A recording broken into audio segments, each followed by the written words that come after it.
Amara woke in darkness, her fingernails found raw wood, inches from her face, red earth pressed down on the coffin, 6 feet of it.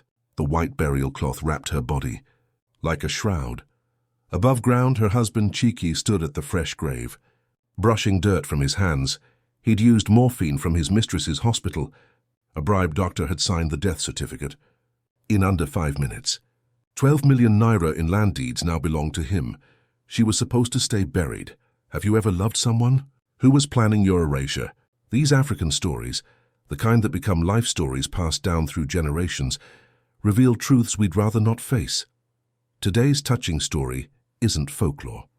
It's one of those real-life stories about a woman who refused to stay dead. 6 months earlier, Amara's herbal clinic sat at the edge of her family compound in Enugu State, Nigeria. The building's corrugated roof glowed rust-red in morning light. Women came for fertility herbs, bitter roots ground into powder, mixed with honey. Farmers bought ointments for joint pain, prepared from eucalyptus leaves and shea butter. The waiting room smelled of dried lavender and camphor. She'd learned the craft from her grandmother, Mama Nkiru, the woman who wore red coral beads every day for 78 years. The old woman had taught her which plants healed wounds, which ones brought down fever, which ones eased the pain of childbirth. Every recipe was tested, every measurement precise. Amara wore those same beads now. They clicked softly when she moved, a constant reminder of the legacy she carried. Her husband, Chike, was everything the village admired. At 35, he was a senior officer at Unity Bank's regional branch in Enugu. He managed corporate accounts worth hundreds of millions. His office overlooked the city center. Glass windows, leather furniture.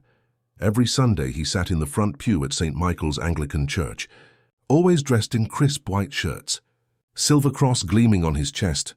The village development committee had elected him treasurer. 3 years running, he kept meticulous records, presented quarterly reports without being asked, never missed a meeting. When the community needed funds for a new borehole, Chike organized the fundraiser. When the primary school roof leaked, he secured a matching grant from the bank. Mothers pointed him out to their daughters. That's what a proper husband looks like. Educated, responsible, God-fearing. 5 years of marriage. No children yet. When aunties asked, and they always asked, Cheek's answer never changed. Amara works too hard at her clinic. The stress affects her body, you know how it is. We're praying about it. God's timing is perfect. The aunties would nod sympathetically and pat Amara's hand. Try to rest more, my dear. A woman's body needs rest to conceive. She never questioned it. Never wondered why Cheeky was so quick to blame her stress. So ready with excuses. She trusted him. Completely. The inheritance notice arrived on a Tuesday afternoon in late March. The postman brought it to the clinic, a formal letter on legal stationery. Amara's uncle, her father's younger brother, Uncle Ejike, had died of malaria complications at age 63, unmarried, childless. He'd lived alone in a small house near the family compound. His will was simple. Everything went to Amara, the house, the furniture, some savings in a credit union account, and 8 acres of undeveloped land. Along the new Enugu-Port Harcourt Highway corridor, the surveyor's report valued the land at 12 million naira. Property developers were already circling like vultures, offering 13 million, 14 million for the right parcel. The highway construction had transformed worthless bush into prime commercial real estate, almost overnight. Nigerian inheritance law required 2 witness signatures and a notary stamp to complete the transfer. The process could take weeks. Registry office visits, tax clearance certificates, title searches, endless paperwork. Chike volunteered immediately when she showed him the letter. I'll handle it, my dear. You know how these government offices are. Hours of waiting, surly clerks demanding facilitation fees. Let me take care of everything. You focus on your patients. Your uncle would want you to continue the healing work. Amara kissed his cheek, grateful. What would I do without you? He smiled, the same warm smile that had made her fall in love 7 years ago. The silver cross caught the afternoon light streaming through the window, but someone else had been watching Cheeky, someone who knew him better than his wife did. Obioma Okeke had known Amara since primary school. They'd worn the same faded blue uniforms, shared one geography textbook between them, because their families couldn't afford two. They'd walked 3 kilometers to school together every morning, barefoot until they reached the school gate, where they'd put on their only pair of shoes. Now Obioma worked as a nurse at Enugu State General Hospital. Night shift in the records wing. She processed admission forms, filed medical reports, kept track of patient transfers. The work was tedious but stable. Government job, pension benefits, health insurance. She saw Chiki at the hospital twice in 1 week, not as a visitor, not in the emergency room or the outpatient clinic, in the administrative wing, after hours, when most staff had gone home, always with a woman Obioma didn't recognize. Young woman, maybe 26 or 27, pretty, light-skinned, always dressed in the hospital morgue attendant's uniform, pale blue scrubs with the hospital logo. The third time, Obioma's suspicion hardened into certainty. She followed them from a distance, staying in the shadows near the waste disposal area. Close enough to hear fragments of conversation. 3 vials should be enough, the woman's voice, barely above a whisper. No one checks the morphine logs that carefully. Chike's voice, confident. How much does it take? The woman again. Enough to stop a heart for 6 hours, maybe 8. Mimics cardiac arrest perfectly. No one will question it. Chika Obioma's hands went cold. Her breath caught in her throat. She pressed herself against the wall. Heart pounding, they moved toward the parking lot. She heard a car door open, close, an engine started. Headlights swept across the hospital compound. Then silence. She called Amara that night, her hands still shaking. "We need to talk. About Chiki. He's been so helpful with the land transfer," Amara said. She sounded tired, distracted, running to the registry office, dealing with lawyers. "I don't know what I'd do without him. Has he shown you any paperwork yet? Any official documents?" "Not yet. He says the registry's backed up. Something about their computer system being down for maintenance. These government offices, you know how they are." Obioma measured her words carefully. Too much, and Amara would think she was jealous. Or paranoid. Too little and she'd fail to warn her friend. "Just keep copies of everything yourself." "Your uncle's will. The surveyor's report. Don't sign anything without reading it twice. Maybe 3 times. "You worry too much, Obi," Amara laughed, the sound light and unconcerned. "Cheek loves me. He'd never do anything to hurt me." Obioma wanted to say more, wanted to describe what she'd seen, what she'd heard, but how do you warn someone about a danger they refuse to see? How do you convince someone that the person they trust most is planning something terrible? You couldn't, not with words alone. The woman's name was Nkechi Adebayo, 27 years old. She'd worked in the hospital morgue for 18 months. Her official duties included logging deceased patients into the system, preparing bodies for autopsy or burial, maintaining the refrigeration units, ordering supplies. She had access to the pharmaceutical dispensary because morgue staff sometimes needed sedatives for distraught family members, antibiotics for infection control, cleaning supplies for the preparation room. The morphine was kept in a locked cabinet, but Nkechi had learned the combination. Not difficult when you watched the supervising nurse punch in the code every morning. For 6 months. She and Chiki had been lovers for 3 years. They'd met at a bank-sponsored health seminar. Financial wellness for healthcare workers. Chike had been the keynote speaker, talking about retirement planning and investment strategies. She'd approached him at the buffet table afterward, asked questions about fixed deposits and treasury bills. Within a week, he'd invited her to dinner. Within a month, she was spending weekends at a rented flat in the industrial district, a place nobody knew about, where nobody would ask questions. He'd made promises. "I'll leave her once I have some financial security. You understand, don't you? I can't divorce her while she controls all that family land. Nigerian law favors wives in property disputes. I'd lose everything. But once I have independent means, once the land situation is resolved, we'll be together properly. I'll marry you, give you the life you deserve." And Nkechi had believed him. For 3 years she'd believed him. Now the land was worth 12 million naira. Now there was a clear path forward. Now Chiki had a plan. And Nkechi stole the morphine over 2 weeks. Small amounts, 1 vial at a time. Nothing that would trigger an immediate inventory audit. The dispensary records were checked monthly, and she could always claim the morphine had been used for emergency sedation of violent patients. or bereaved family members who became hysterical. Each vial contained enough morphine sulfate to induce profound respiratory depression in an adult. 3 vials combined would mimic death so convincingly that even a doctor performing a cursory examination might miss the faint signs of life. Body temperature drops. Pulse becomes nearly undetectable. Pupils fix and dilate. Breathing slows to 1 or 2 breaths per minute, so shallow they don't fog a mirror. To anyone not looking closely, not running proper tests, the person appears dead. The effect lasts 6 to 8 hours, depending on the person's weight, metabolism, general health. Then the body begins metabolizing the drug. Consciousness returns slowly, like surfacing from deep water. But by then, if everything went according to plan, the person would already be buried. On Wednesday evening, the 2nd week of April, Amara sat at her kitchen table reviewing the land documents. Cheeky had finally brought them home. A thick folder with her uncle's will. The transfer application forms. The tax assessment statement. The surveyor's map. Everything looked correct. Her name typed clearly. Amara Chidinma Okonkwo, daughter of Emmanuel Okonkwo, deceased. Sole heir of Ejike Okonkwo, deceased. The land parcel was outlined in red on the survey map. 8 acres. Irregular shape, bordering the new highway on one side and a cassava farm on the other.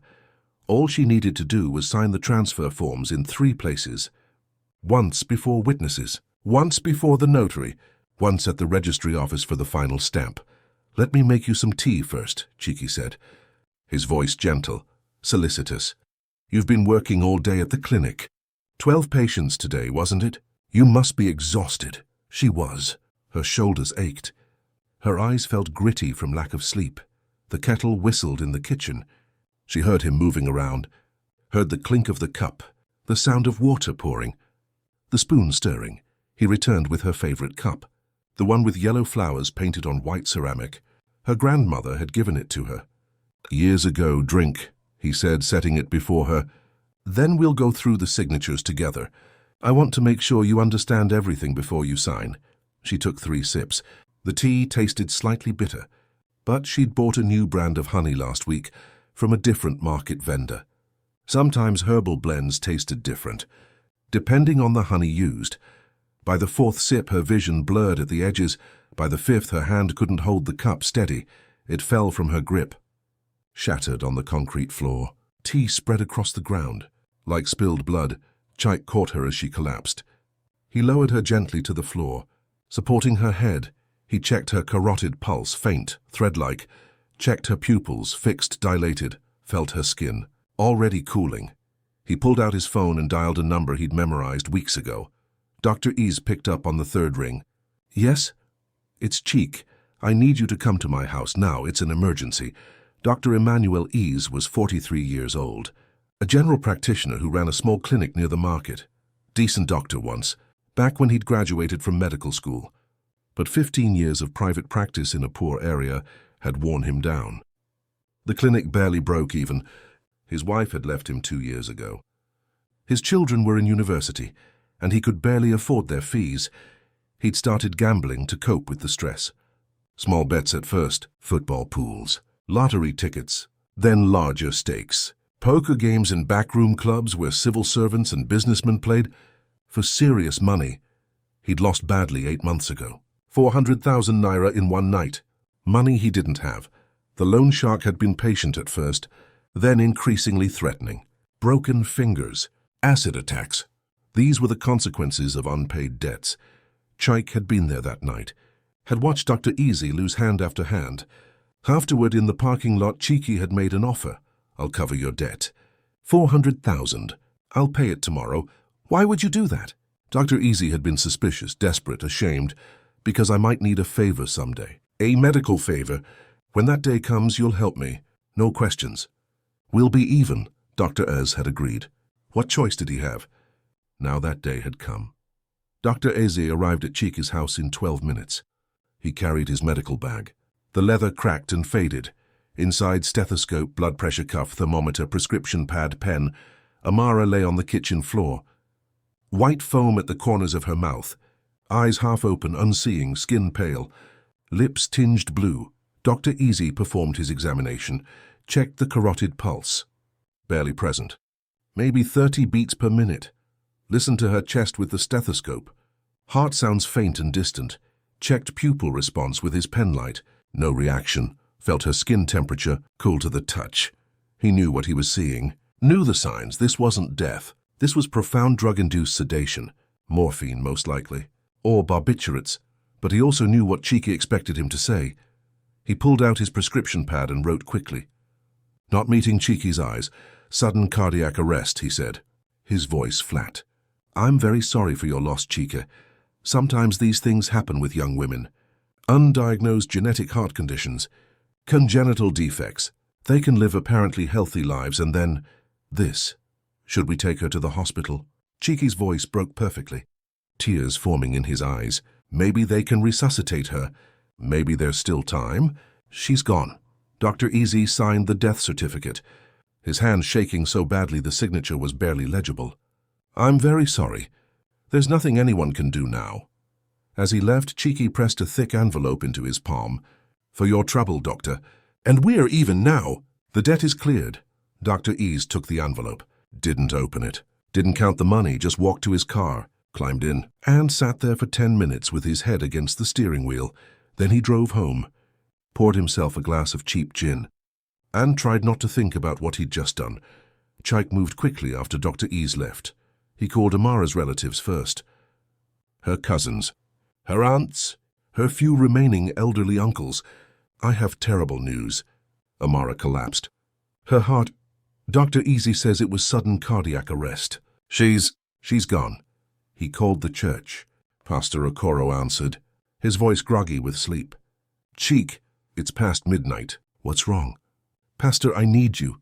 Amara is dead. He called the coffin maker, a man named Mr. Obi, who ran a furniture shop near the motor park. I need a coffin by tomorrow afternoon. Simple. Pine is fine. She'd want something humble.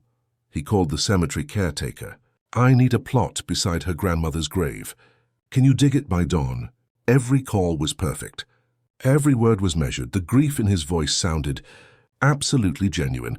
By 3 a.m. everything was arranged. By dawn, the village would know. By noon, preparations for the wake would be underway. By tomorrow evening, Amara would be in the ground. He insisted on following Igbo tradition, burial within 24 hours of death. It's what her grandmother would have wanted. It's what Amara herself believed. We honor the dead by laying them to rest quickly. We don't delay. We don't prolong the grief. The village elders agreed. Cheeky was a respected man. He understood tradition. He was honoring his wife properly. At the wake, Cheeky performed beautifully. He wore traditional mourning clothes, white wrapper and shirt. He placed Amara's red coral beads on the closed coffin lid. He read Psalm 23 in a voice that broke at all the right moments. The Lord is my shepherd. I shall not want. He makes me lie down in green pastures. He accepted condolences with red-rimmed eyes, nodding, thanking people for coming. Squeezing hands, women hugged him. Men patted his back. The church choir sang hymns. Children played quietly in the compound yard. Obioma tried to insist on an autopsy. She was healthy yesterday. I saw her at the market. She was laughing. This doesn't make any medical sense. We should have a proper examination. There should be tests. Chike's voice hardened for just a moment, a flash of something cold beneath the grief. My wife has suffered enough. Do you think I want strangers cutting into her body? Do you think I want to prolong this nightmare? Let her rest in peace, Obioma. For God's sake, let her rest. The village elders agreed with Chike. Obioma was outvoted. The wake continued. They buried Amara at dawn the next morning. 6 men from the church carried the coffin from the compound to the cemetery. The walk took 15 minutes. Past the school, past the market, past the Iroko tree where children played. The grave was ready. 4 feet deep, the grave digger had been rushed. Hadn't dug the full 6 feet traditional. Time was short, he'd explained later. Mr. Okonkwo wanted it done by sunrise. 6 men lowered the coffin with ropes. It settled at the bottom with a soft thud. The gravedigger began shoveling red earth onto the lid. Each shovel of dirt made a hollow sound against the wood. Chike stood at the grave's edge, watching. His face was expressionless now. No one was paying attention to him anymore. Everyone was focused on the grave, on the prayers, on their own grief.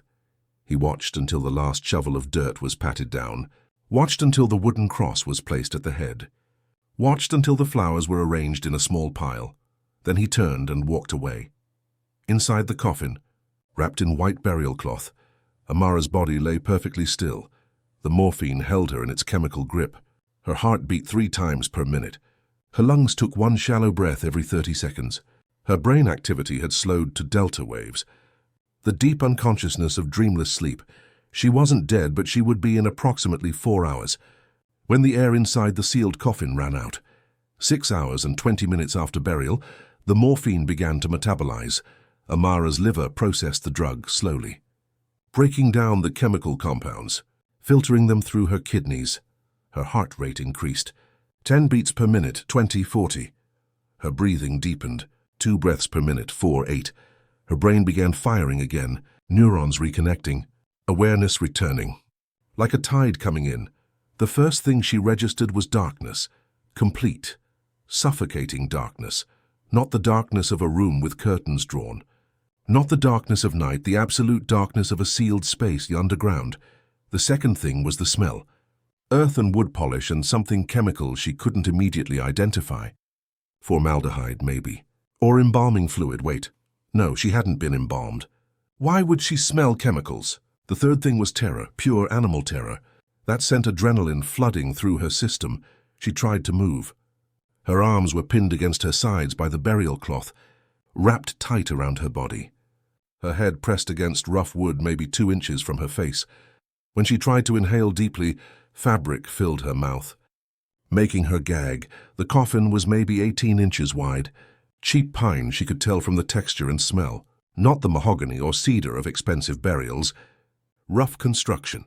She could feel the grain of the wood against her forehead when she turned her face. Panic hit like a physical force. She thrashed, screaming. But the sound died in the cloth covering her mouth. Her elbow struck the coffin wall. Pain shot up her arm. Splinters pierced her skin through the cloth. But the wood didn't break, didn't even crack. She thrashed harder, hyperventilating now, using up the precious remaining oxygen. Her vision started to go gray at the edges, then darkened completely. She was going to pass out, going to die. And then somehow through the panic she heard her grandmother's voice, not literally. She wasn't hallucinating, but a memory crystal clear, from when she was maybe 7 years old. They'd been caught in a sudden rainstorm while harvesting cassava. Young Amara had panicked, breathing too fast, making herself dizzy, and Mama Nkiru had knelt in the mud, taken her face in both hands, and said, when trapped, breathe through cloth. Count to 10, think. Panic uses oxygen. Calm saves lives. Amara forced herself still, forced her breathing to slow in through her nose. 1, 2, 3 out through her mouth. 4, 5, 6. The cloth filtered the air but let it through. She counted to 10, then to 20. Her heartbeat slowed from frantic to merely terrified. Think, think. She was in a coffin, underground, which meant Cheek had done this deliberately. The T, the sudden collapse, Dr. Easy's quick pronouncement, sudden cardiac arrest, the rushed burial. Less than 24 hours, he'd drugged her. Probably morphine, given how long she'd been unconscious. He'd bribed Dr. Easy to sign a false death certificate. And he'd buried her alive, all for 12 million naira in... Land rage burned through the fear, cold, clarifying. Rage. It gave her something to focus on besides the crushing weight of earth. Above her head, she tested the coffin lid with her shoulder, pushing up as hard as she could. It didn't budge. The weight of 4 feet of earth held it down. She tried again, harder. Nothing. The screws held firm, but her fingers, exploring the edges of the coffin, found something. A gap between the lid and the wall. Maybe a 1/4 inch, not much, but enough to tell her that whoever had built this coffin had done shoddy work. The joints didn't fit flush. The screws weren't properly countersunk. She worked her engagement ring off her left hand, a simple gold band with a small diamond setting. The setting had a sharp edge where the prongs held the stone. She wedged it into the gap and began scraping along the seal, trying to loosen the wood. The work was agonizingly slow. Her hands cramped. The burial cloth restricted her range of motion. But the pine was soft. Cheap wood, probably green, not properly dried. And the screws were small, driven in at angles, not countersunk deep enough. After what felt like hours, she had no way to measure time. The first screw loosened. She felt it give. Just slightly, under pressure, she kept scraping, working the ring back and forth, back and forth. Her right thumbnail tore off. The pain was sharp, immediate. Blood made her fingers slippery. She switched to her left hand and continued. The second screw came free. She could feel it now, loose in its hole. Then the third. The lid shifted a fraction of an inch, and red earth began trickling through the gap. She pushed with both hands. Using her shoulders for leverage, the lid cracked along one edge. More soil poured in, covering her face. Filling her mouth, she turned her head, spat dirt, kept pushing. The lid gave way completely. 4 feet of loose earth collapsed into the coffin space.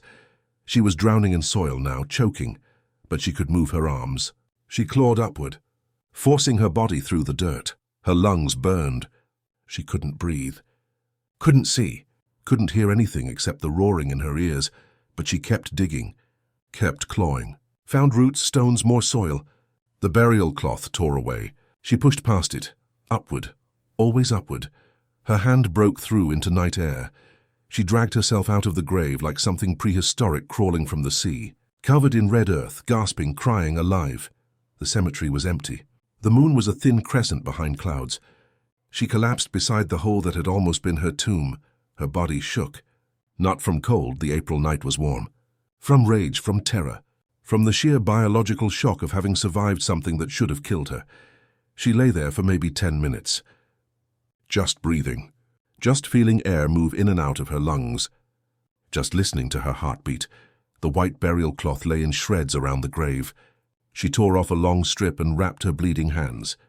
The cloth was filthy, but it would stop the worst of the bleeding. Until she could find proper help.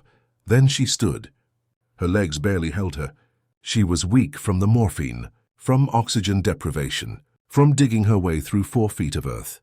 But she forced her legs to move one step, then another. The cemetery bordered a small grove of Iroko trees, ancient and twisted. She stumbled toward them, using the trunks to steady herself. At the far edge of the grove, she found a narrow footpath that led to the main road. She couldn't go home. If she went home, Cheeky would find her, would finish what he'd started. She couldn't go to the police. Not yet. Cheek had Dr. Ease, had the death certificate, had the village's trust and respect. He'd spin a story. My poor wife, traumatized, delusional, suffering a mental breakdown. She must have dug herself out in some kind of fugue state. She needs psychiatric care, not police intervention. She needed proof. She needed time to gather evidence. She needed someone she could trust, absolutely. Obioma. The hospital was 3 kilometers away. Amara walked along the drainage ditch beside the road, staying low whenever headlights approached. Cars passed. Late-night travelers. Taxi drivers heading home. She pressed herself into the shadows each time. Her body was one massive ache. Her hands throbbed. Her shoulders screamed. Her lungs felt scraped raw. She didn't care. She walked. She reached the hospital compound at 2:15 a.m. The night guard sat in his chair by the main gate, snoring softly. She slipped past him, moving through the shadows toward the administrative wing where Obioma worked. The records office door was locked. She knocked softly with her bandaged hand. Once, twice, a third time. The door opened. Obioma stood there in her white nurse's uniform, clipboard in hand. She'd been doing inventory, counting files, checking admission forms. Her eyes went wide. Jesus Christ, she grabbed Amara's arm, pulled her inside, locked the door. You're dead. I watched them bury you. I threw a handful of dirt on your coffin. You're dead. Morphine, Amara said. Her voice was hoarse, raw from the dirt she'd swallowed. Chaik drugged me, the tea. Then Dr. Easy signed a false death certificate. They buried me alive, Obi. They buried me alive. Obioma's face went through several expressions in rapid succession. Shock, disbelief, horror, and finally, cold fury. Sit down. Don't move. She left the office, returned 5 minutes later with a first aid kit, a bottle of water, and a hospital gown. While Amara drank, Obioma cleaned the wounds on her hands with antiseptic. The chemical sting made Amara gasp. Then gauze, medical tape, proper bandaging. We need to call the police right now, Obioma said. This is attempted murder. You have injuries. Physical evidence. No? Amara's mind was clearing now, moving past survival into calculation. Chike has a bribed doctor. A forged death certificate. The village's trust. If I go to the police now, he'll say I'm mentally unstable, that I faked my own death for attention, that I'm trying to frame him because, I don't know, because he asked for a divorce, because I'm jealous, whatever story he invents. People will believe him. He's respected. I'm the dead woman who crawled out of her grave. Who sounds more credible? Obioma stared at her. So what do you want to do? The morphine will be out of my system by tomorrow morning. We need the vials. Hospital records showing they went missing. Anything that connects him to Nkechi and the drugs? I saw them together, Obioma said slowly, 3 times in the past month. Always after hours, always in the parking lot. And I can check the morgue dispensary logs. If Nkechi took morphine, there'll be a record. Even if she forged the sign-out sheet, there'll be discrepancies in the inventory. Do it quietly, Amara said.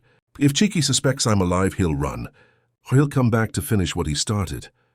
I need him to think he won. I need him comfortable, complacent. Where will you go? Your cousin's farm in Nsuka. You told me about it last year. 50 kilometers north, isolated off the main road. Will she take me? Obioma nodded slowly. She owes me. I helped deliver her daughter when the pregnancy went bad. She'll keep you safe. She'll keep her mouth shut. How long will you need? To gather the evidence? 3 weeks? Maybe 4. Morphine logs take time to cross-reference. Security footage has to be requested through proper channels. And I need to figure out how to approach Dr. Ease without tipping him off. Amara thought of her clinic, the patients who depended on her, the herbs hanging to dry in her workroom, the life she'd spent 5 years building. Then she thought of Chike's face as he'd handed her the poison tea, the silver cross glinting on his chest, the way he'd smiled. 4 weeks, she said. I'll stay dead for 4 weeks. Let him sell the land. Let him think he's gotten away with it. And then I'll come back, publicly, somewhere he can't hide. Can't run. Can't spin his lies. Obioma drove her to Nsuka in her old Toyota, leaving the hospital at 3 a.m. when the shift supervisor wasn't watching. The roads were empty. Just the occasional truck hauling goods to Port Harcourt.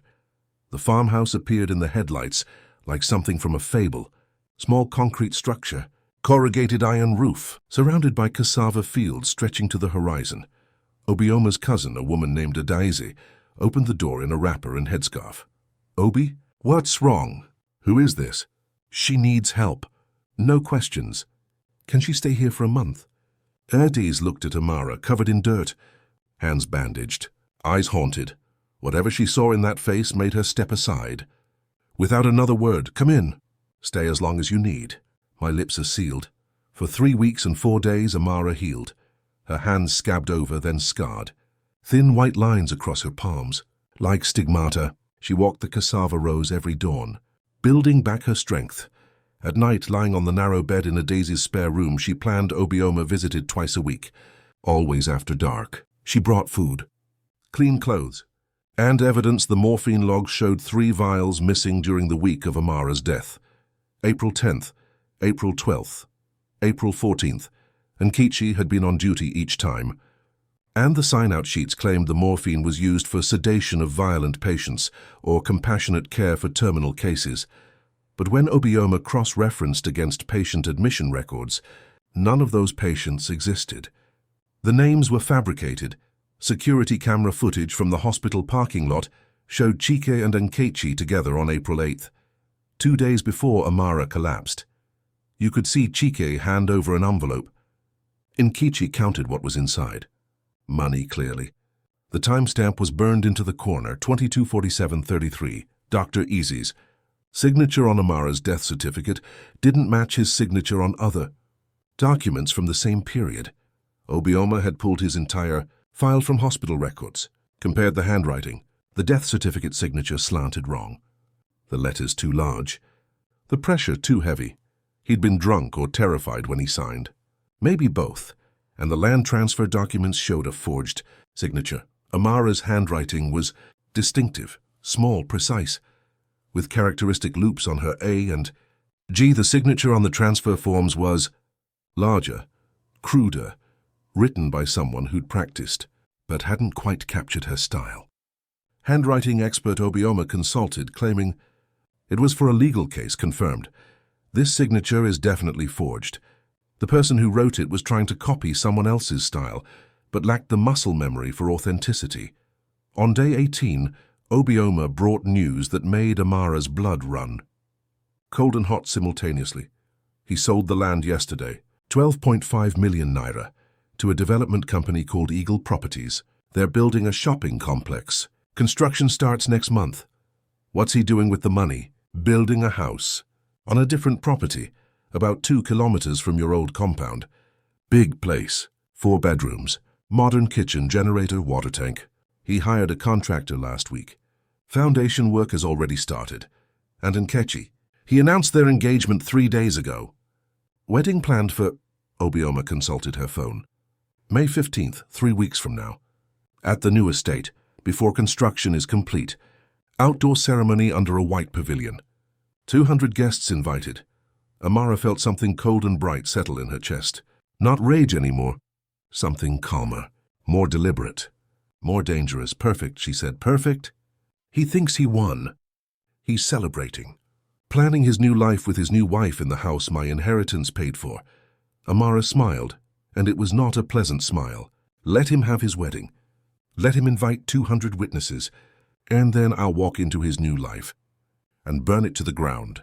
3 days before the wedding, Mazi Okafor called a community assembly. The eldest member of the village development committee, at 76 years old, he'd lived through enough to recognize when something smelled wrong. He'd known Amara's family for 40 years, had witnessed the original land purchase when her grandfather first bought those 8 acres, back when they were worth nothing. Just bush and cassava farms. The signature on the land transfer documents bothered him. He'd seen Amara's handwriting hundreds of times, on clinic receipts, on church donation envelopes, on village meeting minutes. She had distinctive handwriting, small, precise, with characteristic loops on certain letters. The signature on the transfer papers looked off, too large, too heavy. The loops were wrong. He requested a meeting with Chike 3 days before the wedding, just to review the paperwork officially. Standard procedure when ancestral property changes hands, especially in a family line. You understand? Tradition. Chike arrived at Mazi Okafor's compound with a folder full of documents. Everything looked official on the surface. Notary stamps with official seals. Witness signatures from people Mazi Okafor recognized. Tax clearance certificates stamped by the State Revenue Office. Amara signed these transfer forms before she died, Mazi Okafor asked, pointing to the key document with his reading glasses perched on his nose. Yes, sir. 2 days before she collapsed. She wanted everything in order. She'd been having chest pains for a few weeks. Didn't tell anyone because she didn't want to worry people. But privately, she told me she was concerned. Wanted to make sure the land wouldn't be tied up in probate if something happened to her. Prescient. Mazi Okafor's tone was neutral, unreadable. I'm sorry. Unusually prescient. For a healthy 32-year-old woman to arrange her estate so carefully, as if she expected to die suddenly within days. Cheek's expression didn't change, but something flickered behind his eyes. She was worried, sir. The chest pains scared her. Dr. Easy can confirm. She'd consulted him about it. Mazi Okafor studied the signature again through his reading glasses. The pressure looked wrong. The angle was off, but he had no proof. Just suspicion. Just the accumulated wisdom of 76 years that told him. When a man was lying, I'd like to call a community assembly, he said finally. Before the wedding, just to formally acknowledge and bless the land transfer. Public record keeping. It's what we've always done with major property transactions. Is that really necessary, sir? Chiki's voice remained respectful, but there was tension underneath. Everything is legal. The papers are filed with the registry. The money has already been paid. It's tradition. Mazi Okafor's tone left no room for argument. When ancestral property leaves a family line, the community witnesses it. We document it. We add it to our collective memory. Chike forced a smile. Of course, sir. Whatever tradition requires. When would you like to hold this assembly? 2 days from now, Saturday morning, before your wedding on Monday. I'll be there. The assembly was scheduled for 10 a.m. on Saturday, May 13th. Mazi Okafor sent word to all the village elders, the church council members, the women's cooperative leaders, the youth committee representatives. He framed it as routine business, land transfer documentation, but people sensed something more. Word spread. By Friday evening, half the village knew about the assembly. By Saturday morning, nearly 100 people had decided to attend. Land disputes were always interesting. And there was something about this particular case that drew attention. The recent death. The quick remarriage. The whispers of impropriety. Chaiki told Nkechi it was nothing to worry about. Old men who love ceremony and tradition. We show up, they bless the transaction, we shake hands, everyone goes home happy. Just a formality. But privately he started drinking more. Not enough for people to notice. Just a shot of whiskey before bed. Then 2 shots. Then 3. He'd wake up at 2 a.m. with his heart pounding, convinced he heard someone digging, scratching, clawing. He started checking his rearview mirror obsessively when he drove. Certain someone was following him. Started locking doors he'd never locked before. Started sleeping with his phone under his pillow. You're paranoid, Nkechi said one night, when she found him staring out the window at 3 a.m. I'm careful, he corrected. There's a difference. Week 3 of Amara's hiding. Obioma arrived at the farmhouse in Nsuka with urgent news. Chiki's community assembly is tomorrow morning. Mazi Okafor is suspicious about the land transfer. He can't prove fraud yet, but he's asking questions publicly. Amara stood from where she'd been sitting on the porch, watching the sunset over the cassava fields. Her hands had fully healed now, just thin white scars across her palms. Her body was strong again from 3 weeks of manual labor, helping a days with farm work. Does Mazi Okafor know I'm alive? No, nobody knows except me and a daisy. But he suspects something, and if he starts an official investigation, people will start talking. Chiki will hear. He might panic, might run, or he might try to finish what he started, Amara said quietly. No, I won't let him take anything else from me. Not my life, not my justice, not my voice. What do you want to do? Amara turned to face her friend. The sunset cast her face in golden shadow. Tomorrow morning, I walk into that assembly, in front of 100 witnesses, and I tell them exactly what Chiki did. Saturday, May 13th, 10:07 a.m., the community assembly was held under the massive Iroko tree at the center of the village square. The tree was maybe 200 years old. Its branches spread wide enough to shade 50 people. But today there were nearly 100 people crowded into the space, sitting on wooden benches, standing in clusters, leaning against compound walls. Mazi Okafor sat at the head table with 4 other elders. All men over 60, grey-haired, serious-faced. They wore traditional attire, wrappers and embroidered shirts, walking sticks leaning against their chairs. Chaik arrived at 10:05 a.m., dressed in a crisp white agbada embroidered with gold thread. Looking every inch the prosperous, respectable man. Kechi sat beside him, wearing a pale blue dress, her engagement ring catching the morning light. She looked nervous, kept glancing at the crowd, fidgeting with her purse. Mazi Okafor called the assembly to order at 10:10 a.m. We gather today to formally witness and bless the transfer of ancestral property from the Ogonkwa family line to Mr. Chaik Obi. 8 acres of land valued at 12 million naira, now sold to Eagle Properties for development. This is customary procedure.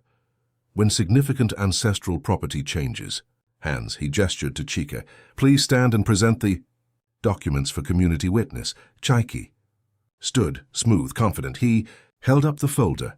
Everything is here, elders. The will, the transfer forms, Amara's signature, witnessed and notarized. The sale agreement, tax receipts, all properly filed with the registry office.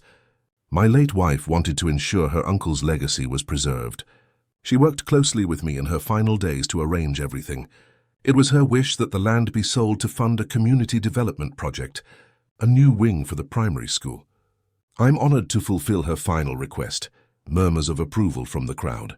Chiki had framed it beautifully. Not as personal profit, but as community service. Amara's dying wish to benefit the village. May I see the signature? Mazi Okafor extended his hand. Chaik handed over the transfer document. Maisie Okafor studied it for a long moment. Put on his reading glasses. Studied it again. Held it up to the light. This signature troubles me, he said finally. I've known Amara's handwriting for years. This doesn't look quite right. The loops are wrong. The pressure is too heavy. Perhaps you're mistaken, Elder. Cheek's voice remained respectful. But there was an edge now. She was under emotional stress. Her uncle had just died. People's handwriting changes when they're upset. Perhaps. Maisie Okafor set down the document. But I think we should consult an expert, a handwriting analyst, before we formally bless this transaction. Cheek's jaw tightened. Just slightly. Is that really necessary? Everything has been legally processed. The registry office accepted the signature. The notary witnessed it. Are we questioning the entire Nigerian legal system? Before Maisie Okafor could respond, a woman's voice rang out from the back of the crowd, clear, strong, unmistakable. You should question it, because that's not my signature. Every head turned. The crowd parted like water, and Amara walked through. She wore a simple wrapper and blouse. Her hair was pulled back in a head wrap. Her hands were bandaged still.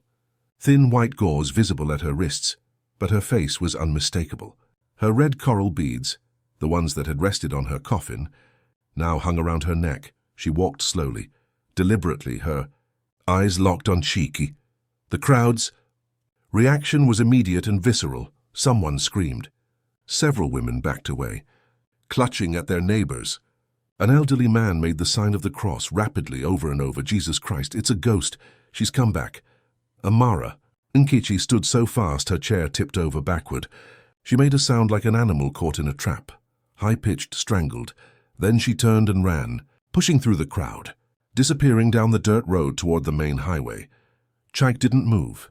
He stood frozen, the folder still in his hands. His face had gone gray, the color of old concrete. His mouth opened, closed. No sound came out. For maybe 10 seconds he looked like a man staring into hell. Then his survival instincts kicked in. His brain started working again, calculating, spinning. Amara. His voice cracked. He cleared his throat. Tried again. Amara, my God, you're alive. I thought. We all thought. Dr. Easy said you were dead. How is this possible? She stopped 3 feet from him. Close enough to see the sweat beading on his forehead. Close enough to smell the fear coming off him in waves. You know exactly how it's possible. Because you planned it. You drugged me with morphine stolen from the hospital. You bribed Dr. Easy to sign a false death certificate. You buried me alive, 4 feet underground in a cheap pine coffin. And you did it for 12 million naira in land. The crowd had gone completely silent. You could hear the wind in the iroko leaves, a child crying somewhere in the distance. Nothing else. Cheek's face cycled through emotions, shock, confusion, hurt, and finally, wounded innocence. You're not making sense, my love. You must have suffered some kind of trauma. A medical event? Maybe you were in a coma. Maybe you were confused. But I would never. I loved you. I love you still. Whatever happened, we'll figure it out together. Come home. Let me take care of you. He reached for her hand. She didn't flinch. Didn't move. Just looked at his outstretched hand like it was something diseased. Don't touch me. She turned to address the crowd. Her voice carried. Clear and strong. 3 weeks ago, my husband poisoned my tea with morphine sulfate. Enough to mimic death, but not enough to actually kill me. Not immediately. He needed me alive long enough for Dr. Ease to examine me and sign a death certificate. Then he needed me buried before the drug wore off. Before I woke up, she pulled up her sleeves, showed the bandages on her hands. These are from digging myself out of the grave. Through 4 feet of red earth. I tore off my thumbnail here, she pointed. The other nails broke here and here. I have splinters still embedded in my palms that a doctor at Nsukka General removed 2 weeks ago. I have the medical report, the x-rays, the photographs. Obioma stepped forward from the crowd. She'd been waiting, timing her entrance. She held up a manila folder. I have evidence. Hospital records showing 3 vials of morphine missing from the dispensary during the week of Amara's supposed death. Security camera footage showing Chike meeting with Nkechi Adebayo, the morgue attendant who stole the morphine, and handing her money 2 days before Amara collapsed. And I have Dr. Easy's signature on the death certificate compared to his authentic signature on other documents. The handwriting doesn't match. He was either drunk or terrified when he signed. Probably both. She handed the folder to Mazi Okafor. Everything is documented. Dates, times, witnesses, medical evidence. This wasn't an accident. This wasn't a medical error. This was attempted murder for financial gain. Cheek's facade cracked. Not completely, but visibly. His shoulders hunched. His breathing quickened. This is insane. You're both insane. Amara, you're traumatized. You've constructed this elaborate conspiracy theory to explain something you don't understand. And Obioma, you've always been jealous of our marriage. You've wanted to destroy us from the beginning. Then explain the morphine. Amara's voice was ice. Explain why 3 vials went missing from Nkechi's dispensary. Explain why you were seen giving her money. Explain why my signature on the land transfer documents is forged. I can't explain hospital inventory errors. I can't control what people think they see in parking lots. And your signature is genuine. You signed those papers yourself 2 days before you collapsed. You were having chest pains. You told me you were worried about dying suddenly. You wanted everything in order. I never had chest pains. Amara turned to address the crowd again. I was perfectly healthy. Ask any of my patients. I worked 12-hour days at the clinic. I walked 3 kilometers to the market every week, carrying 20 kilos of supplies. Does that sound like someone with a heart condition? A woman in the crowd spoke up. I saw Amara the day before she died. She delivered herbs to my house. She walked up the hill to my compound without stopping to rest. She was laughing. She was strong. Another voice. My daughter went to her clinic that week. Amara examined her for 2 hours, prepared medicine, gave detailed instructions. She wasn't sick. She wasn't weak. A third voice. An older man. I've known this family for 40 years. Amara's grandfather lived to 93. Her grandmother lived to 87. No history of heart disease. No history of sudden death. And now you're telling us she just collapsed? With no warning? And you buried her in less than 24 hours? Cheeky's eyes darted around the crowd, looking for allies, finding none. Just suspicious faces, hard eyes, people starting to put pieces together. Mazi Okafor opened the folder Obioma had given him. He read silently for 2 minutes, his expression growing darker with each page. Finally, he looked up. This evidence is compelling. The handwriting analysis alone is damning. But combined with the hospital records, the security footage, the medical reports from Amara's injuries, he shook his head. Mr. Obi, I am suspending community recognition of this land transfer, pending a full investigation by the police, and I'm calling for your immediate arrest on charges of attempted murder, fraud and forgery. You can't do this. Cheek's voice rose. Losing control now. I'm a respected member of this community. I'm the church treasurer. I work at Unity Bank. I've done nothing wrong. This is a witch hunt. You're letting 2 hysterical women destroy my reputation based on circumstantial evidence and conspiracy theories. Then, you won't mind answering questions under oath. A new voice, male, authoritative. A man in police uniform stepped forward from the edge of the crowd. Superintendent Okafor. No relation to Mazi Okafor, despite the shared surname. He'd been listening from the back. Obioma had called him 2 days ago, briefed him on the case, asked him to attend the assembly. Just in case. Mr. Chaik Obi, I'm placing you under arrest. You have the right to remain silent. Anything you say can and will be used against you in court. You have the right to an attorney. If you cannot afford one, one will be provided for you. He pulled out handcuffs. Chaik bolted. He dropped the folder, turned, and ran. But he was 35 years old, soft from desk work and banking hours. He'd never been athletic. 3 young men from the village caught him before he made it 20 meters. They tackled him into the red dirt, held him down while Superintendent Okafor approached. Chaik fought, screaming, "Get off me! This is illegal! I'll sue all of you! I'll destroy this village! You don't know who you're dealing with." The superintendent cuffed his wrists behind his back, pulled him to his feet. "We know exactly who we're dealing with. A man who tried to murder his wife for money, and almost got away with it." As they led Cheeky to the police vehicle, he turned one last time to look at Amara. The wounded innocence was gone. The charm was gone. What remained was something cold and calculating. And underneath that, rage. pure impotent rage. "You should have stayed buried," he said, quietly, so only she could hear. "But I didn't." Amara's voice was equally quiet, equally cold. "And now everyone knows what you are." They loaded him into the back of the police truck. The engine started. The vehicle pulled away down the dirt road, leaving a cloud of red dust hanging in the morning air. The crowd stood in stunned silence for maybe 30 seconds. Then the questions started. All at once, everyone talking over each other. "How did you escape? Where have you been for 3 weeks? Did you really dig yourself out? What happens to the land now? Is Nkechi going to be arrested too?" Mazio Kafo raised his hand. The crowd quieted. Respect for elders ran deep here. "Amara, you've been through an ordeal that would break most people. We're grateful you're alive. We're grateful for your courage in coming forward. But now you need rest, medical care. Time to heal. We'll handle the legal proceedings. The land transfer will be reversed. The money will be returned to you. Justice will be served. But first, go home. Let your family take care of you." Amara nodded, suddenly exhausted.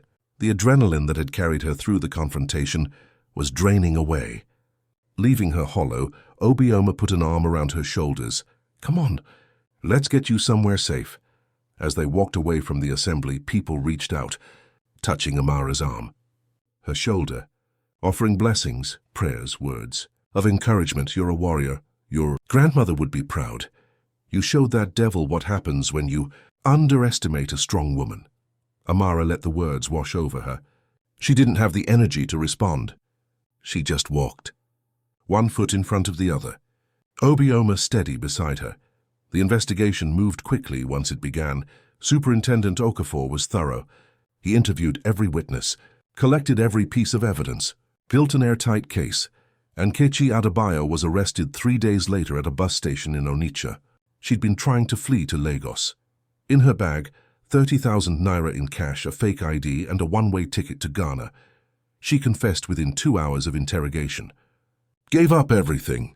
The morphine theft, the payment from Chika, the plan to fake Amara's death. She cried through the entire confession. "He promised to marry me. He said once the land was sold, we'd start a new life together. I thought I was in love. I thought we were building something. I didn't realize he was using me. I didn't realize he'd throw me away the second things went wrong." Dr. Easy turned himself in 4 days after Cheek's arrest. He couldn't live with the guilt. Couldn't sleep. Couldn't eat. His hands shook so badly he couldn't hold his pen to write prescriptions. He walked into the police station and confessed to signing a false death certificate. He provided details about the bribe, the amount, the timing. Chaiki's exact words, "I'm a doctor. I took an oath to save lives, and instead I helped a man bury his wife alive. I'll never forgive myself. Never. I don't expect anyone else to forgive me either." The trial began 3 weeks later. High-profile case. National media attention. News cameras crowding the courthouse steps. Journalists from Lagos, Port Harcourt, even Abuja. Woman buried alive by husband testifies in court. Bank officer planned wife's murder for land inheritance. Morphine, money and betrayal, the Enugu burial case. The prosecution presented overwhelming evidence. Hospital records, security footage, handwriting analysis, medical reports documenting Amara's injuries, testimony from witnesses who'd seen Chiki and Nkechi together. Chaik's defense attorney argued medical error, mistaken identity, circumstantial evidence, but the jury wasn't buying it. Nkechi took the stand on day 8, testified against Chiki in exchange for a reduced sentence. She described the entire plan in detail, how Chiki had approached her, how he'd convinced her to steal the morphine, how he'd paid her 50,000 naira up front with promises of more once the land sold. He told me Amara was cold, unloving, that their marriage was dead already, that he was just speeding up the inevitable. He made it sound reasonable, made it sound like we were liberating him from an unhappy situation. I was so stupid, so blind. Dr. Easy testified on day 11, his voice shaking, his hands trembling. I knew she wasn't dead. I could feel her pulse. Faint but present, I could see her chest moving, barely but moving, and I signed the death certificate anyway, because I was a coward, because I owed money to the wrong people, because Chiki offered me a way out. I'll carry this guilt for the rest of my life. I deserve whatever punishment this court sees fit to impose, Amara testified on day 14. For 3.5 hours she described the entire ordeal, waking up in the coffin. The terror, the struggle to breathe, the decision to claw her way out, the 3 weeks in hiding, the evidence gathering. At one point she removed her gloves, showed her scarred palms to the jury, thin white lines crisscrossing her hands like a map of trauma. These scars remind me every day that I survived something that should have killed me. Not because I'm special, not because I'm strong, but because my husband was careless. He used cheap materials. A thin coffin, loose dirt. He was so confident I'd never escape, that he didn't bother to insure it properly. And that carelessness saved my life. Cheek took the stand on day 16. Against his lawyer's advice, he maintained his innocence throughout. Claimed the morphine was planted. Claimed Nkechi was lying to save herself. Claimed the handwriting analysis was flawed. Claimed Amara had faked the entire ordeal for attention and sympathy.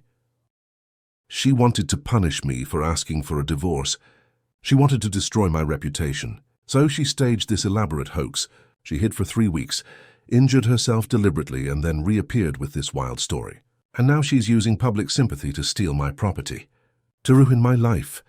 The prosecution tore him apart on cross-examination. If Mrs. Obi wanted to punish you, why would she wait 3 weeks? Why not appear immediately? I don't know. Maybe she was planning. Gathering accomplices. Accomplices? You mean the hospital records? The security cameras? The medical reports? Are you suggesting a vast conspiracy involving hospital staff, police officers, medical examiners, and handwriting experts, all coordinated by a woman who was supposed to be dead? I'm suggesting she's manipulative, convincing, dangerous. More dangerous than a man who poisons his wife's tea and buries her alive. Cheeky had no answer to that. The verdict came on day 19. Guilty on all counts. Attempted murder, conspiracy to commit murder, fraud, forgery, bribery of a public official. The judge sentenced Cheeky to 23 years in prison. No possibility of parole for 15 years. Nkechi received 18 years for her role in the conspiracy. The morphine theft. The cover-up. Dr. Ease received 8 years and permanent revocation of his medical license. The judge acknowledged his cooperation and remorse, but emphasized that doctors who betray their oaths must face severe consequences. When the sentences were read, Cheeky showed no emotion, just sat there, staring straight ahead. The silver cross he always wore had been confiscated as evidence. His expensive agbada replaced with prison clothes. His carefully maintained respectability stripped away. As the guards led him from the courtroom, he passed close to where Amara sat. He stopped, looked directly at her. For a moment she thought he might apologize, might show some flicker of remorse. Instead he said, "I wanted to win, and winning meant taking everything from you. If you'd just stayed buried, I would have won.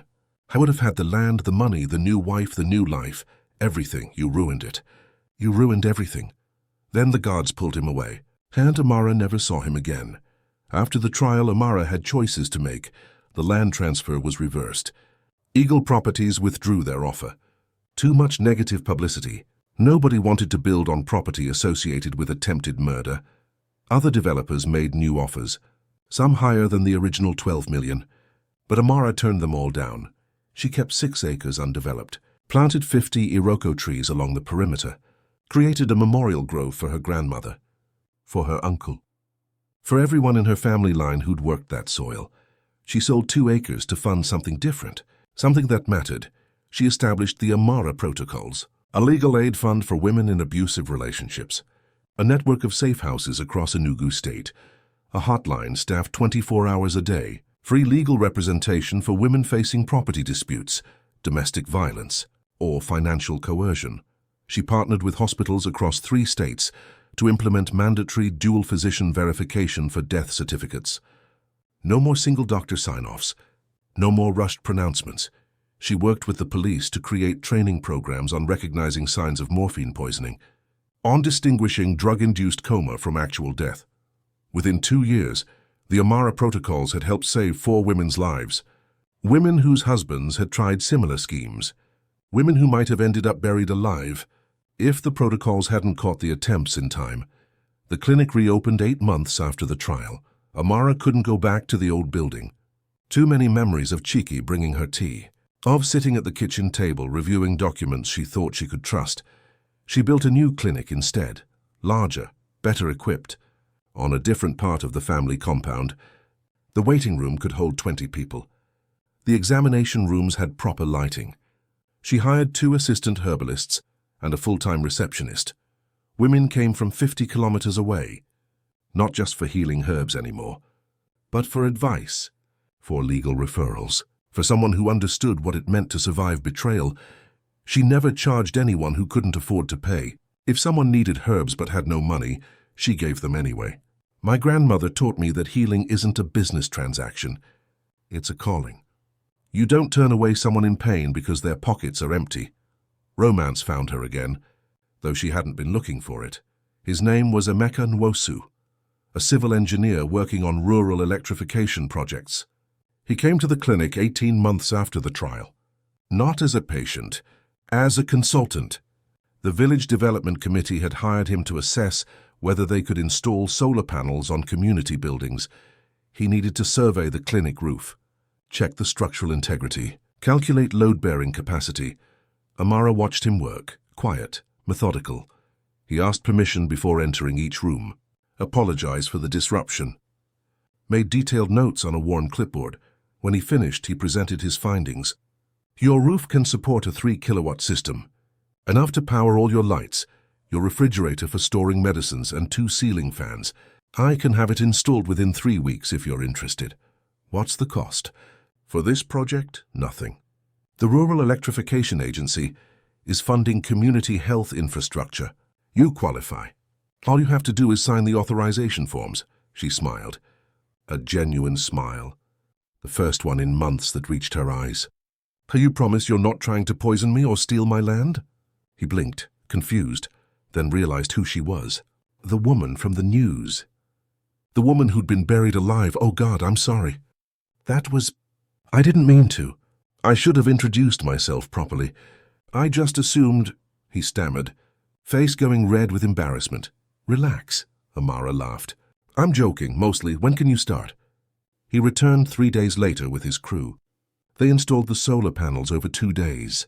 Emeka supervised every step, testing connections, checking voltages, making sure everything was perfect. On the second evening, when the work was finished, Amara offered him dinner. Just a simple meal, jollof rice and goat meat stew. Nothing fancy. They talked for 3 hours about his work, about her clinic, about the challenges of rural development, about family, about loss. He'd lost his wife 2 years earlier, childbirth complications. The baby had survived, a daughter named Kioma, but his wife hadn't. He'd been raising Kioma alone. His mother helped when she could, but mostly it was just the 2 of them. I understand what it's like, he said quietly, to have someone you trust completely be taken away suddenly, different circumstances, but the same kind of hollowness afterward, like you're walking through life but not quite living it. Amara understood exactly what he meant. They became friends first, which was what she needed. Not romance, not passion, just someone who understood. He visited the clinic once a week, sometimes to check on the solar system, sometimes just to talk, sometimes to bring Kioma, who loved playing with the herb jars and asking endless questions about which plants did what. 6 months after they met, Emeka asked if she'd like to have dinner. Not at the clinic. Somewhere neutral. A restaurant in the city. This is different from the other dinners, isn't it? Amara asked. This is a date. Only if you want it to be. He looked nervous, earnest. I like spending time with you. I think Chioma likes you too. But I'm not trying to rush anything. Or fix anything. Or save you. You're not someone who needs saving. You're someone who saved herself. I'd like to get to know you better. If you're interested, she was. They married 2 years after the trial. Small ceremony, just close family and friends. No white pavilion. No 200 guests. No elaborate reception. They exchanged vows under the Iroko trees in Amara's memorial grove. Chioma, now 6 years old, served as flower girl, wore a dress the color of marigolds. Scattered petals with serious concentration. Pastor Okoro officiated. the same pastor who'd presided over Chike and Amara's wedding 7 years earlier. He'd apologized profusely for not seeing the warning signs. "For trusting Chike so completely. I should have known," he'd said. "I should have seen through the performance. The church attendance, the charity work, the cross he always wore.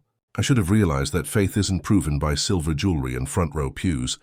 It's proven by how you treat people when nobody's watching." Amara had forgiven him. We all missed it. He was very good at performing. That's what narcissists do. They perform. And we believe the performance because we want to believe people are good. At the wedding, Amika's vows were simple. "I promise to respect your independence, to support your work, to never make you feel like you owe me anything, to raise Kioma together with you, to be honest even when it's hard, and to love you for who you are, not who I want you to be." Amara's vows were equally direct.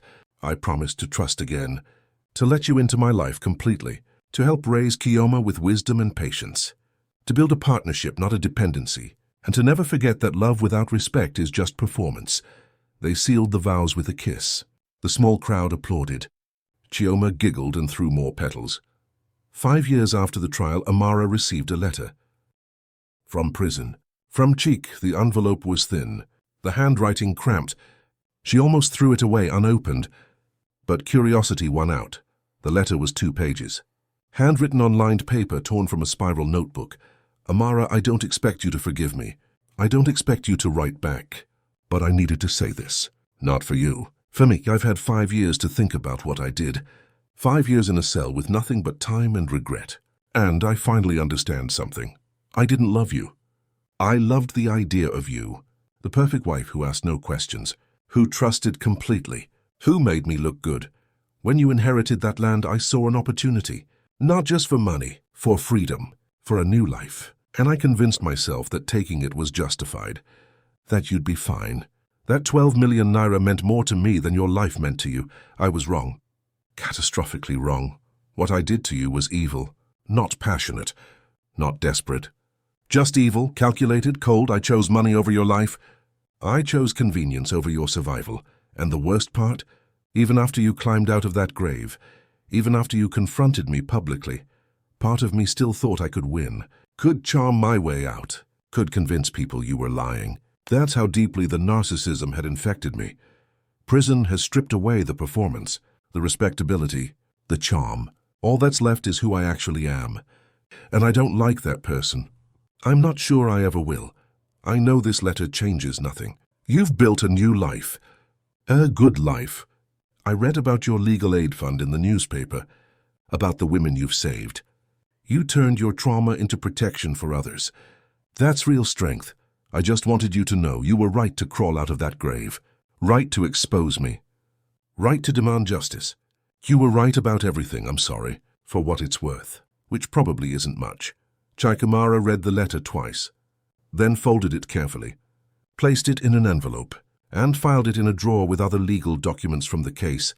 She didn't respond, didn't send a reply, not because she hadn't forgiven him. She had, in a way. Forgiveness was the only way to stop carrying the weight of his actions. But forgiveness didn't require reconciliation. It didn't require acknowledgement. Didn't require giving him space in her life, even through correspondence. She'd spent too many years defined by what Chike had done to her, by the trauma, the betrayal, the survival story. Now she was defining herself differently, as a healer, a wife, a stepmother, an advocate, a woman who'd survived, and then thrived.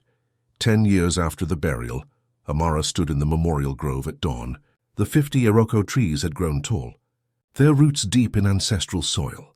She wore her grandmother's red coral beads. They clicked softly when she moved. Beside her stood Emeka and Kioma, now 14, and their son Obi, named after Obioma, who'd saved Amara's life. He was 6 years old, curious, energetic, loved climbing the Iroko trees despite constant warnings to be careful. They were planting tree number 51. A seedling Kioma had grown from seed in a clay pot. She'd tended it for 2 years, watering it daily, protecting it from harsh sun and heavy rain. Now it was strong enough to transplant, to become part of the grove, part of the legacy. As they patted soil around the seedling's roots, Obi asked the question he'd asked 100 times before. "Mama, tell me again about the grave." Which part? Amara smiled. She'd learned to tell the story without flinching, to own it, to use it as a teaching tool. The part where you broke the coffin lid. How did you do it? Determination, Amara said, and cheap materials. Your birth father, she used the term deliberately. Emeka was his father in every way that mattered, used a thin coffin.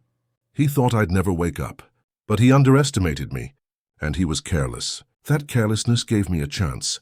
And then you dug through all the dirt, 4 feet of it, one handful at a time. It took hours. I thought I'd die before I reached the surface, but I kept going because I refused to let him win. And now he's in prison? Yes, for 18 more years. Good. Obi's voice was fierce, protective. He was a bad man. He was a man who made terrible choices, Amara corrected gently. There's a difference. People aren't born bad. They become bad through the choices they make, the lies they tell, the harm they justify. Remember that. In your own life, the choices you make define who you are. Kioma added soil around the seedling, carefully. Do you ever wish it hadn't happened? That you'd never met him? That the whole thing had just not been real? Amara considered the question. She'd been asked variations of it many times, by journalists, by women at the legal aid clinics, by people who couldn't imagine surviving what she'd survived. Sometimes, she admitted, when my hands ache where the scars are, when I wake up from nightmares about suffocating, when I think about the simpler life I might have had if I'd married someone honest, yes. Sometimes I wish it hadn't happened. But, Kioma prompted. She knew there was always a but when her stepmother told this story. But if it hadn't happened, I wouldn't have learned what I'm capable of. I wouldn't have started the legal aid fund, wouldn't have saved those 4 women, wouldn't have met your father. She smiled at Emeka. Wouldn't have you, or Obi. I'd have a different life, maybe an easier life, but not necessarily a better one. That evening, after the children were asleep, Amara and Emeka sat on the clinic porch. The solar panels he'd installed 10 years ago still worked perfectly. The lights glowed warm yellow. Moths circled in the beams. Somewhere in the distance, drums played. A wedding celebration in a neighboring compound. Music and laughter carrying on the night air. Do you think about him often? Emeka asked. He rarely brought up Chika. Respected that it was Amara's trauma to process on her own timeline. Less now than I used to. In the beginning, he was in my head constantly. The betrayal, the anger, the what-ifs, but time creates distance. And building this new life, with you, with the children, with the work, that creates even more distance. Do you think the letter was genuine? The apology? I think he meant it when he wrote it. Whether he'll still mean it in 5 years or 10, or when he gets out of prison, I don't know. And honestly, I don't need to know. His redemption isn't my responsibility. My responsibility is to the life I've built. To the women who need help. To our family. To these trees. She gestured at the memorial grove visible in the moonlight. Emeka took her hand, the one with scars. He traced the white lines with his thumb. A gesture he'd made 1,000 times. Acknowledgement without pity. Recognition without dwelling. You know what I admire most about you? He said quietly. What? You didn't let what happened define you. It's part of your story. An important part. But it's not the whole story. You're not the woman who was buried alive. You're Amara, healer, advocate, mother, wife, survivor, builder. All of those things. The burial is just one chapter. You wrote all the others yourself. She leaned against his shoulder. Comfortable, safe, home. We wrote them together, she corrected. You, me, Obioma, the community, the women we've helped. Stories aren't solo endeavors. They're collaborations, messy, complicated, but ultimately ours. The ending isn't revenge. It isn't even justice. Though justice was served, the ending is this. A woman sitting on a porch with a man who respects her. Children sleeping safely in beds she's provided. A memorial grove growing tall. A legal aid fund saving lives. A community that knows the truth. The ending is healing. Not perfect, not complete. Healing is never a destination. It's a process, ongoing, daily, requiring attention and care, but it's real. And it's hers. You can bury a woman's body, you can seal her in pine and cover her with earth. You can forge documents and bribe officials and perform grief for 200 witnesses, but you cannot bury her voice. You cannot bury her truth. You cannot bury her will to survive. because some women refuse to stay buried. They claw through 4 feet of red earth. They surface, gasping and determined, and they build something better from the wreckage of what tried to kill them. This is one of those African stories, the kind that become life stories. Real life stories about strength and survival, and the truth we all need to hear. You are stronger than what tried to bury you.